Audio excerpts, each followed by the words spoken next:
Welcome to the Let's Eat Grandma Career Warrior Podcast.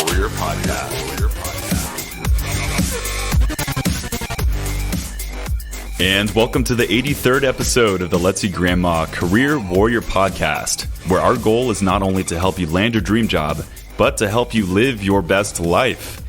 Today, we're going to talk about the concept of imposter syndrome and put you on the path to some serious growth. Maybe you're someone who's applying for a job that you've never had before and you feel unconfident. Maybe you are in a job right now where you don't feel like you're the person that's meant for the role. These are things we're going to discuss today with Rachel Stewart. She is the author of the book Unqualified Success. Rachel Stewart started as an unqualified office manager, but over the last decade became the general manager of a $22 million restoration company and the CEO of a software development company focused on getting contractors the technology tools they need. It also says, according to her bio, over the years, she's learned that the only limitations to her success were in her own mind. Love that. So I'm so excited to launch into this episode. I don't think I could have had a better guest for this topic. So let's get right to it with our 83rd episode of the Career Warrior Podcast. All right, Rachel, how are you doing today? I'm great. Thank you for having me. It's great to have you on the show. And I wanted to launch right into it with the whole concept of imposter syndrome. I think when we say the words imposter syndrome, people have a general sense of what it means. But to you, what does this concept mean? What is imposter syndrome? For me, I think it's just that underlying insecure feeling that maybe we're like not in the right place or somebody else should be in this place instead of us. And it just is the thing that kind of gets in our way from doing the best work that we possibly could. Exactly. So it's this feeling like we don't belong in a specific situation. And this is the Career Warrior Podcast. We have a lot of people who are in job transition and who are moving to a professional setting. But what does it feel like psychologically? What does it feel like emotionally if we're going through imposter syndrome? I think the biggest thing is that it's a heavy weight. Is how I like you're carrying like what we're doing is hard enough in and of itself, but then when we're dealing with imposter syndrome, it's this other weight that is just like always in the back of our heads, and it's kind of this voice in our heads that says, "Hey, you're not qualified enough to be able to be doing this. Who do you think you are?" What it said. Are these other people challenging you, or is it all you? Is it all inner game? Well, I think imposter syndrome is all inner. Now, okay. If there's something else that's happening external, I think I would call that something else. People being mean to you, people challenging you. People, yeah, exactly. And they could be right. Most of the time they're probably off, but yeah, the imposter syndrome is an internal dialogue that's going on usually. Okay. I would love to hear, since I know we talked before this podcast episode about your specific experience with it, but I was wondering if you could open up just to talk about your career progression and your path climbing up the ladder. There are a lot of people I know who are going through the same thing that you went through previously, but I would love to hear your story again. I know listeners would. Oh, sure. So back in 2008, I was a stay-at-home mom. At the time, we had 3 of our 4 kids, and I spent most of my days, doing puppet shows and changing diapers and that kind of thing. I've always liked to stay busy, so I did do some graphic design and some book layout on the side, but most of my time was spent taking care of little ones. So we had just bought a house, and we were kind of living the American dream, just cruising along. Then the recession of 2008 hit, and my husband lost his job, and we lost half the value of our home overnight, and we were kind of wondering what was going to be next and feeling a little bit of anxiety around that. And an opportunity presented itself for me to go back into the working world and to get a position as an office manager, bookkeeper. And I really didn't have any experience in this area. I had some office experience, and I had, used QuickBooks a little bit, but nothing to the extent of what I'd be walking into. So that was my transition back into the working world, and it just led to so many opportunities like that. And I say that I've pretty much been unqualified for every role and every position that I've ever held. Aren't we all? To some degree, aren't we all? Yeah. Yes. So I own that. I'm kind of proud of it, because I think that there's so much that we can learn in the process of doing, and just getting our feet wet and being willing to take a chance and learn as we go, and just being really hungry for growth along the way. Yeah. Thank you for sharing that story. And for me, my experience with imposter syndrome has been primarily, it was when I transitioned to my job, founding a company. And it's a weird thing. We talked about this earlier. Like, my title is CEO. And that blows my mind. I'm like, I'm not a CEO. Like, what am I? I don't wear like a suit and tie and like walk around and like shake people's hands real hard and smoke cigar. I don't know, whatever stereotypical thing CEOs do. And so for me, it was this thing that I was afraid to do when people asked what I did or what my role was. They said, "What do you do?"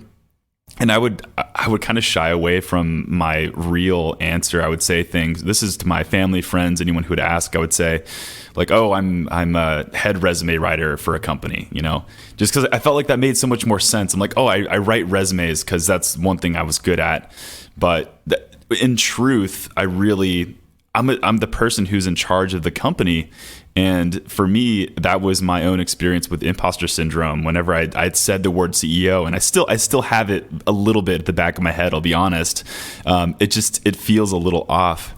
So I don't think we can emphasize what you've said enough. It's like, this is something where we could grow and be challenged by, and definitely warm into. So. And the way that I'm experiencing it the most right now is I've transitioned into being the CEO of a technology company. And that has been, confronting that again, because I'm not a technology person. And so you're like, what business do I have in development and running a development team and all of this kind of stuff? So there's that dialogue happening a lot in my current position. And I think anybody who's growing and taking that step in their career, whatever, they're going to be facing this in different scenarios and in different aspects of their career, and to just recognize that it's coming, it may be there. And exactly, Rachel, do you think we know when we're going through imposter syndrome? What do you think the signs are that we are putting ourselves in that box? Do you think it can be subtle? Like, not all of us are saying I'm being imposter right now, but what do you think? I think it's it can exist on a spectrum. And in my book, I don't even call it imposter syndrome. I call it this feeling of being unqualified. And I think it can show up everywhere. Like, it doesn't just have to be in our careers. It shows up, like for me, it often shows up in my parenting. Like, what business do I have raising people? I'm totally unqualified to do this work. They don't have an owner's manual or whatever. And so it can happen in so many different aspects. And so the signs probably vary, but it's that self-doubt, I think, that can, the whatever voice that says, do you really know what you're doing? And who do you think you are? It's funny. I've heard the parent analogy / comparison before. A lot of the times when we're going to be a parent for the first time, we don't.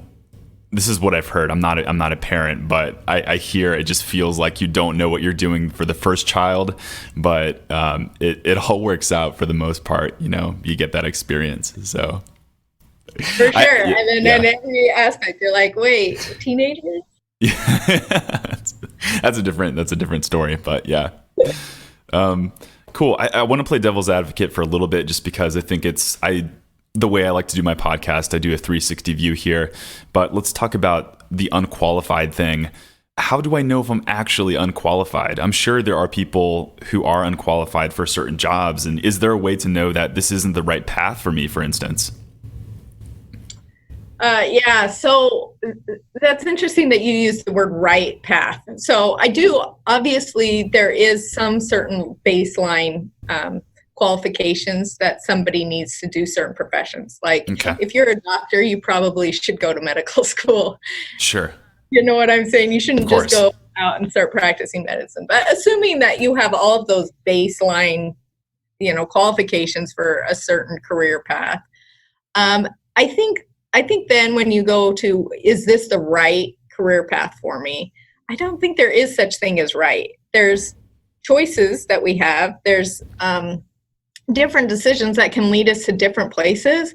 But when you say, oh, is there one right way or is this the right career? I think it's more about, what are you passionate about? Like, what feels exciting to you, and you could be passionate about this certain project that you're working on just as well as you could be passionate about something else. Right. And so I guess, I don't know if that answers your question in terms of how I view it. It does get the ball rolling, I think, in a way, because I'm just thinking I'm really glad you said that, by the way. There is no one right answer. I think a lot of people are looking for their perfect magical fit, whether it's in a relationship, you're looking for the one right person. Like, I believe there's no one person in the same way that there's no one perfect job.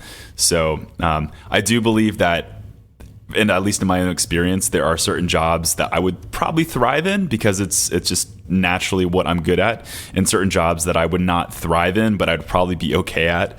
I think sales, for instance, if I was a sales rep, I probably would do an okay job at it. I would, learn to shift some things, but I think at its core, I wouldn't really crush it like a lot of those other sales reps out there who are naturally born to do this kind of thing.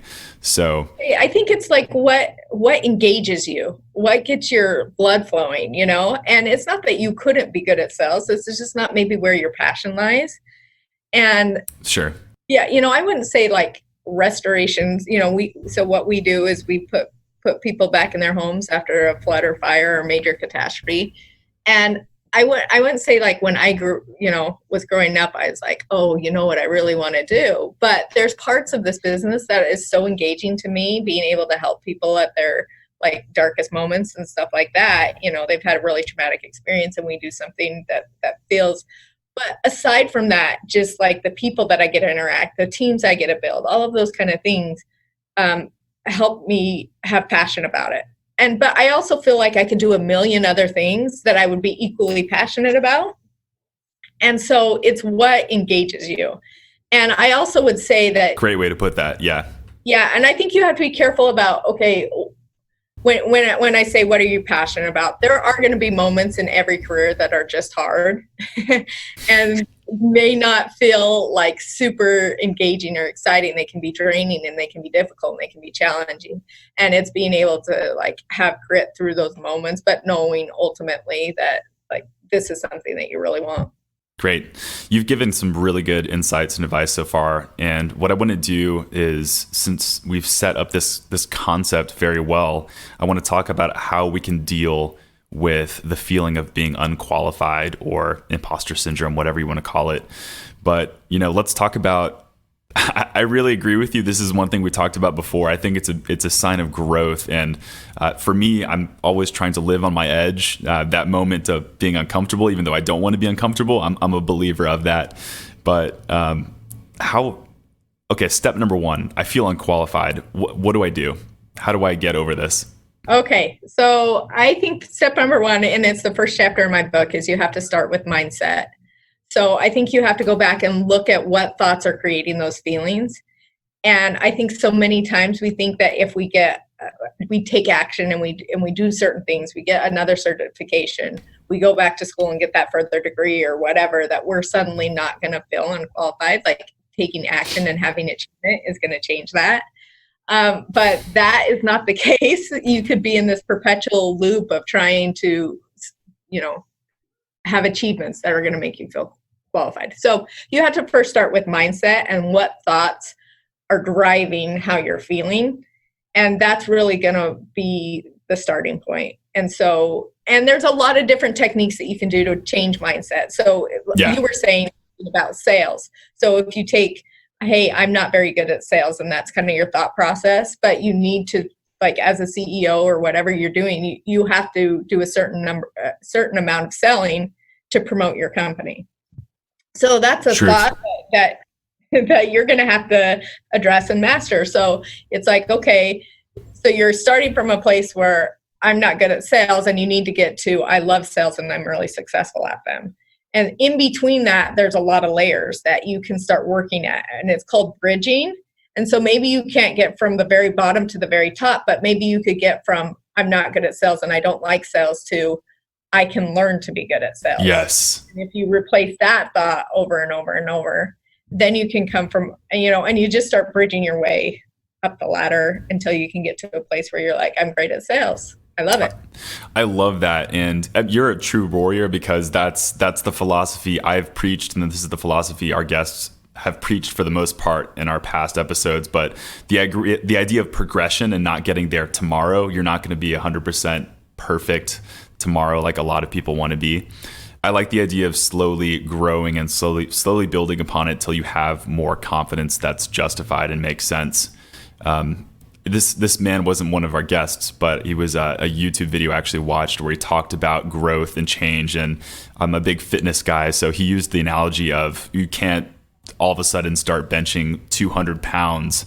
You have to start, with the lowest weight and progressively start moving up. So I think it's the same concept of, working and bridging the gap, so to speak. Are there things to do? Like, I'm a big believer in journaling and things like that. But how do you think are ways to get inside your head for thought patterns? It's a hard thing to think about your mind when we have a lot of things going on. For sure. So I think we have so many thoughts going through our heads all of the time. And so I think what you need to first start doing is identifying the ones that are perpetual. So there might be thoughts that come in and then you can easily replace them and fleeting, but there's ones that are more stagnant, that like kind of make up who our identity is, and like, okay, oh, I'm not this kind of person and stuff like that. So I think identifying, so start, keeping a journal of what thoughts are really not serving you and how often they're coming in, and so that you can start seeing that this is kind of a pattern for you, and then start with a thought that you could replace that with. And so when you're journaling, like you said, you are identifying, and it makes it really easy that next time that thought comes in, that you can easily identify it, and then you can replace it with something else. Okay, great. No better way, I think, to kick that off, because the mind is such a powerful thing and you have to change those thought patterns. There's a few things I could think that I need to change my thought patterns on right now. And I will say, yes, journaling has been good for me. So that's good. What's another thing that we can do to remove that utter just gut feeling about being unqualified? Yeah, so I think another thing is recognizing that you aren't alone in that feeling. So just bringing awareness to it, that there's not something inherently wrong with you, and that this is pretty much universal for anybody who's on this growth trajectory, and to not let it stop you. So, fear is going to come along with you, failure is going to come along with you, and, yes, accepting that and taking away maybe the shame and, I don't know, like when we fail, it feels so personal to ourselves, but when we see other people fail, guys, that's just something that didn't work. It doesn't have any correlation to their value as a human being or the work that they're doing or anything. It's just something that didn't work. And so when you can kind of remove that stigma from it and realize that, hey, this is part of the journey. Yeah. When I was at Cornell, another really big instance where I felt like an imposter. I'm like, I'm at this university, everyone is 10 times smarter than me. But no, I had those exact moments of feeling like complete failure. And this was just examples, like sophomore year, the test got really hard. I remember just like really struggling, and people were like, oh yeah, I feel like I crushed it. I'm like, oh, I definitely did not crush that. I don't know about you. To your point, I had some friends who shared the same feeling of, that was a really challenging exam for me, and I also completely bombed it. That did make me feel 100% better, and that's a fact. So I talk about that exact example in the book, not necessarily yours at Cornell, but they did a Harvard study, and they asked all of the Harvard, students that got admitted, like, how many of you feel like you were the one mistake that the admissions committee made in your entry? And like 2/3 of them said, no, that's me. I'm like not supposed to be here. And so like all of us, like, most people experience that feeling like that they're over their heads, out of their depth. And I think that's a good sign that you're reaching your dreams. Like you're continuing to push yourself. And when you feel like that, that discomfort, that uncomfortable, like, oh, can I do this? Am I in over my head? I think that's kind of a sign, hey, you're on the right. I think if this episode could get down to one message, I think it's the fact that if you're feeling this unqualified feeling, deep in your gut, it's not a bad thing. In fact, it means you're growing. I'm thinking back to every single moment when I did feel unqualified, and that was a growth moment for me. And it had a tremendous impact because I think those were the moments when I felt like I was growing the most. Like when I first stepped into that CEO position, when I was at Cornell, when I stepped into this restaurant manager job that I'd never done before in my life. Those were the moments when I felt like I took it to the next level. So. And I think it's going to be those things that when you look back on your life, you're retired, sitting in a rocking chair, that like are going to bring you the most joy and have brought the most fulfillment to your life. Not necessarily the stuff where you're like, oh yeah, I'm the most qualified person to be in that room, and I totally know my thing. I don't want to be that anymore. I don't want to be the most qualified person in the room. So yeah. I know you're a hiring manager. I'm going to launch into that a little bit. I want people to put their best foot forward in their job search. But is there anything that we absolutely cannot miss here? We do a lot of hiring in the various positions. And I found that like a lot of the technical skills, a lot of that, whatever makes somebody qualified for a job is not what I'm looking for. And I'm looking more for the passion and the characteristics that maybe can help them solve problems, the grit to stay in discomfort, the, dealing with fear, being able to, accept failure and maybe even embrace it, because that's where a lot of innovation comes from. Just being hardworking and having passion about what you do. Those are things that I can't train. That's just, characteristics that somebody has developed over time and practice and effort. So that's a lot about what I'm looking for, and it's less about necessarily what their resume, although obviously that's a really important part of what you do and is an important part of getting that first interview. Yeah. And then in that interview, selling them on all of those other kind of characteristics. Perfect. Yeah, I want to ask about specific elements. I'm sure you've had a lot of experience looking at a bunch of different resumes and interviews, but let's talk about the resume first, just because I am a resume company owner. I think that's the most important thing. But let's say you have someone who hasn't had the experience of, say, being a project manager before, and you're hiring for someone who is going to be a project manager. How would you even, get noticed if you were that person? And if you're on your end, why would you think that person is a good fit for the role if they haven't had the specific title before? Yeah, so I think when we're doing that and we're creating usually how we do it is we create a position profile, and so much of the position profile it has a lot of the characteristics and traits that this person would need to do the job. So okay, it's somebody, I'm not looking at a title.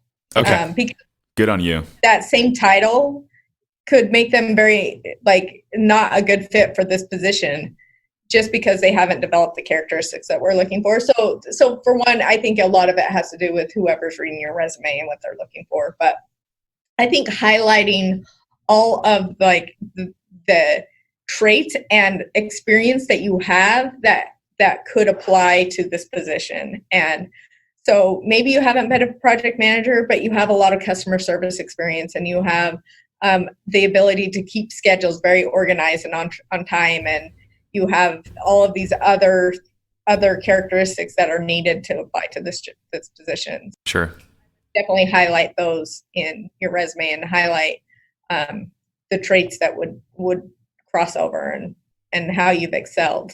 And advice I've heard from other recruiters who've said the same thing you have, other HR professionals, is make sure it's shown. If you have a 2-page resume and you absolutely need to show it, make sure it lands on the first page, and possibly take that one step forward and bring it to the top of the resume, because I know you guys don't have time. You can't spend as minutes and minutes on the resume. It's seconds. Also getting a little creative about the way that you present your resume, and even in like your cover letter or anything like that, where somebody can really get a sense of who you are, versus just, because I know it's so difficult to kind of sum that up but avoiding kind of all of your generic type of phrases on a resume and your... Sure. Okay. So you're interviewing someone. What are the things about a candidate that makes them stand out, that makes you want to hire them? Yeah. So I would say giving very detailed and specific examples of those kind of characteristics and those traits. And what I'm always trying to look for is somebody who wants to grow, somebody who is always taking that initiative to take on the next project or the next step and kind of creating their own path. I love that in somebody. And I'm also looking for just the ability to solve problems. If you can learn how to solve a problem, then you can pretty much learn anything. And so those are kind of like a couple of the two that are really important to me. Great. Fantastic. Well, you've been very helpful, I think, to a lot of people who are dealing with this issue, and I know I speak to a lot of them on the phone. So, thank you for your answers so far. I can't emphasize that you're probably helping a lot of people going through this problem right now. Before we get into your book, which I'm excited to talk about, can you just answer this question? I wrote this down on my piece of paper. If you could tattoo one encouraging message for every single person dealing with imposter syndrome, what would that message be? I've seen some really long messages on like as tattoos before. Like I know somebody that has like a big long like saying all across their leg. So I'll keep it kind of simple though. And I know it's cliche and we hear it so much, but just give it a go. Just give it a shot. Like that's would be my message. Is there's so many people that hold back from their dreams and what they really want because they're afraid that they'll fail or that they don't feel unqualified or the world's not gonna like they don't have anything to offer. And I just think that that's so misleading. Like the most amazing people that I've found, that like people that you look at and you go, oh, look at what they've achieved. They are no different than you and I. They just had the ability to give it a good shot, and then, some staying power, some grit, the ability to solve problems, show up. And they've created amazing things. But as far as like intrinsic talent, no different, Yeah. Have put themselves in a position to make great things happen.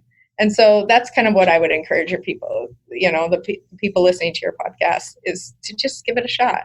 Just give it a shot and don't procrastinate. If you think this is something that's on your heart, you're called to do, just boom, do it now. Don't wait till the moment is perfect. I know that was something for me, is just like I like to wait till the moment's perfect, but that doesn't really help. Just saying, if you're waiting, there's like the way that the world is moving, technology is moving so fast, like businesses are growing at like these rapid paces. Everybody's scaling, that's like the thing. Like if you're waiting till you have all the right answers or till you feel like you're ready or things are perfect, all of these opportunities are going to pass by you, and there's never going to be a perfect time. Great. Well, Rachel, can't thank you enough for joining us on the Career Warrior podcast. You've been a great guest so far. 2 questions for you. Number 1, how can I follow you? And number 2, tell me why I should read your book. I'm excited about that.